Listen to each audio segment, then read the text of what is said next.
Today I'm going to talk about my credit card strategy for 2024 on how to earn more cashback and miles. And it's been a year since my last update, so there have been a lot of changes since then, and this is how I intend to navigate those changes. Now in the world of credit cards, you can either choose between miles or cashback, but I'm someone who actually picks the better value. Now I've talked a lot about this before in the past, but the short of it is that I pick the higher number between the earn rate of a miles card as well as a cashback card. So for instance, if there's a cashback card giving me 6% cashback and there's a miles card that gives me 4 miles per dollar, I will pick the 6% cashback. And if I have to choose between 4 miles per dollar and 1.5% cashback, I will pick 4 miles per dollar. Now think about it, if you use a 4 miles per dollar card over a 6% cashback card, you're actually buying each mile at 1.5 cents each. Now given that you can buy miles from as low as around 1 to 1.2 cents each, why would you give up 1.5 cents per mile?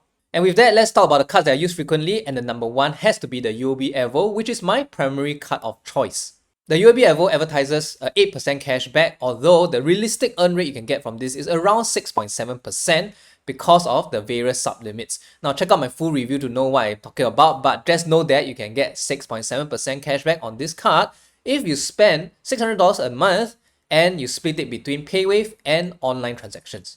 Now I used to track using Excel how much I spend on my Evo each month so that I can get the optimal 6.7% earn rate, but these days I actually a little bit lazy to check, so I just spend roughly $600 to even $700 per month, and then I stop there. Now even though I don't get the 6.7% cashback because I'm not using the card optimally and stopping at a nice $600 each month, I still get $40 of cashback each month on about $600 to $700 of spending, and that's around 6% cashback, which is high enough for me, and I don't really have to track every single dollar I spend on this card. And as a bonus, it works with UOB One account to give me my 5% per annum interest on my savings, and therefore this is the card that I use every month without fail. And fingers crossed that it doesn't get nerfed, because OCBC Frank has been nerfed and DBS Live Fresh have been nerfed, and these two cards are very similar to UOB Evo's mechanic. So stay subscribed to my Telegram group if you want to get updated whether or not this card gets nerfed and any alternatives that I'm turning to at that point of time.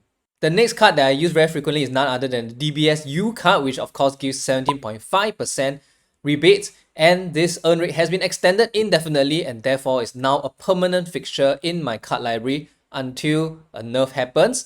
And it helps that I have a lot of bills with Singtel, and I also shop quite often at Giant and Cold Storage. So this card is invaluable in helping me reduce my expenses by as much as 17.5%. When the nerf rate got extended, I was a little bit concerned that there were some new exclusions that were not there previously, but some helpful members in my chat group as well as myself have already tested the card, and it's been working for things like voucher purchases as well as Singtel bill payment as long as you do it via the kiosk.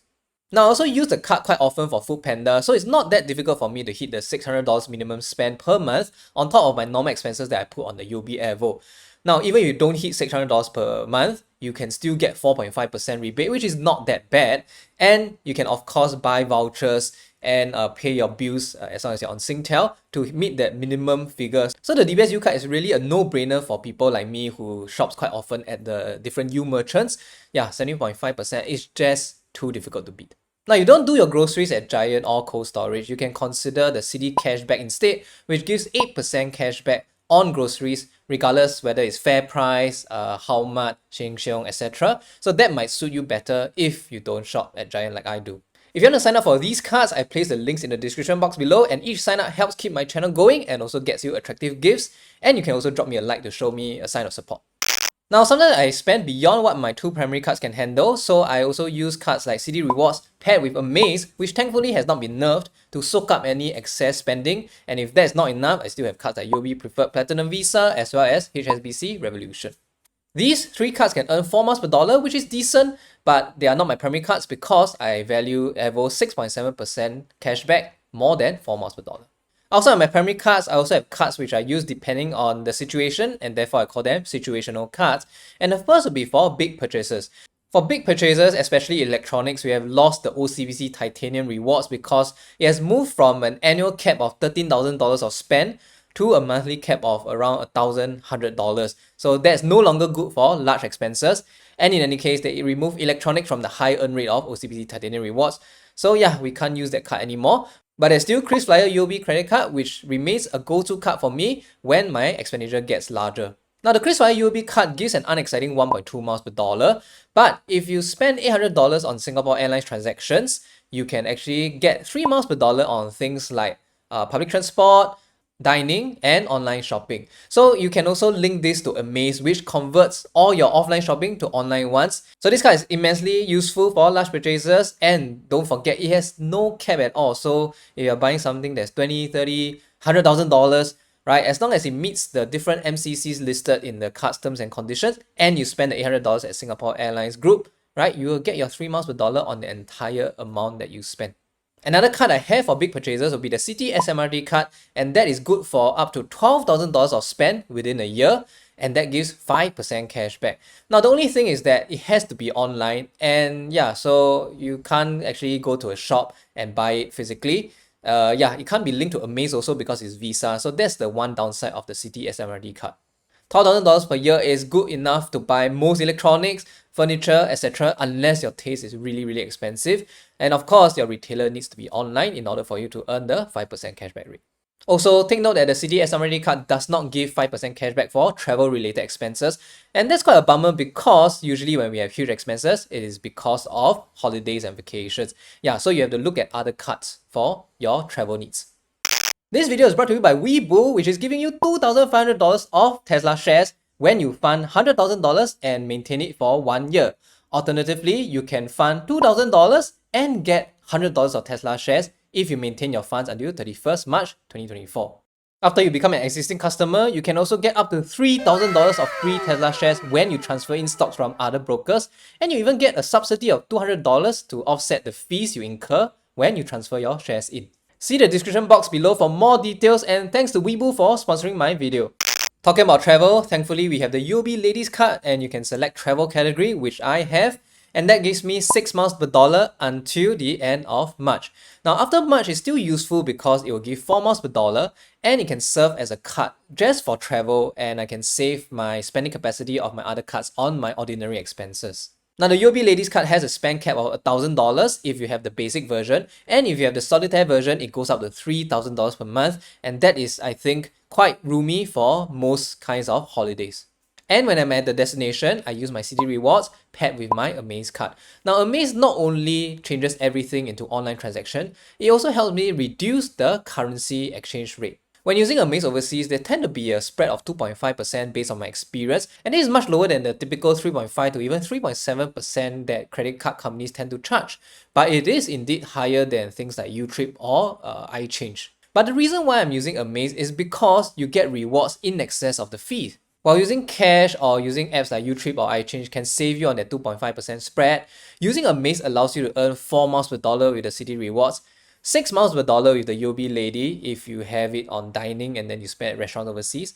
And with Amaze, there's also a 0.5% return in cashback. So you're actually getting way more rewards than you are giving up in fees.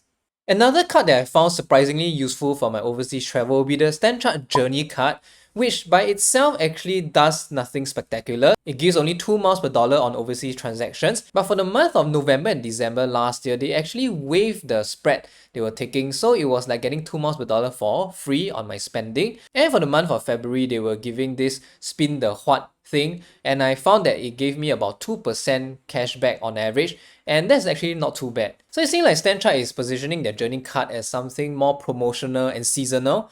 Yeah, so stay subscribed for updates on this card, which I found interesting enough to continue using for my travels.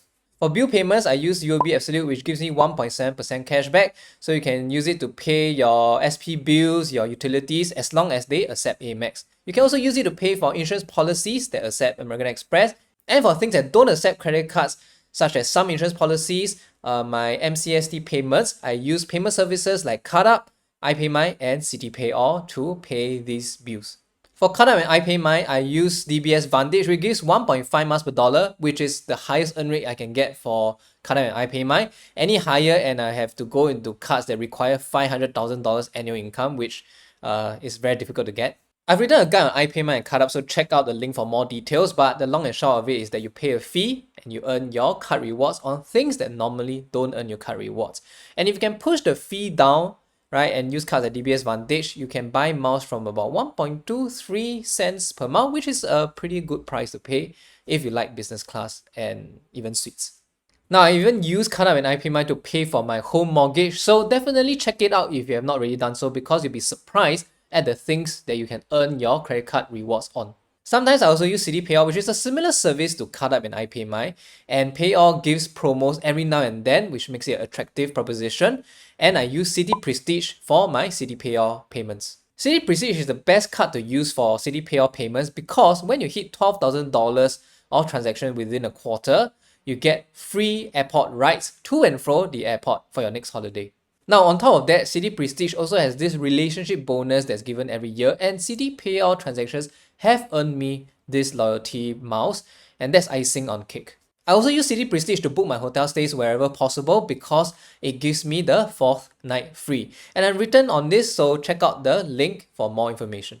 And lastly, I have my Amex Platinum Charge Card, which is not something that I normally put spend on, but I use it for its various perks and benefits. For instance, it comes with a fast track for hotel memberships including Hilton, and therefore I can get free breakfast at Hilton hotels worldwide. Yeah, pretty good perk if you ask me. And also it comes with statement credits for you to spend each year, about $1,000+, and it also comes with free miles. And therefore I feel that the annual fee is definitely worth paying, especially for the first year. Now, I have promised to review this card and I've taken a very long time to do it. But yeah, it's coming. So stay subscribed if you want that review. Now, this is my credit card strategy, and your needs and spending habits may be very different from mine. So join the Telegram group so you can ask the community what cards you should use for your particular scenario. And also check out this video where I talk more about earning more miles, and also this video where I talk about earning more cashback. And I'll see you in those videos.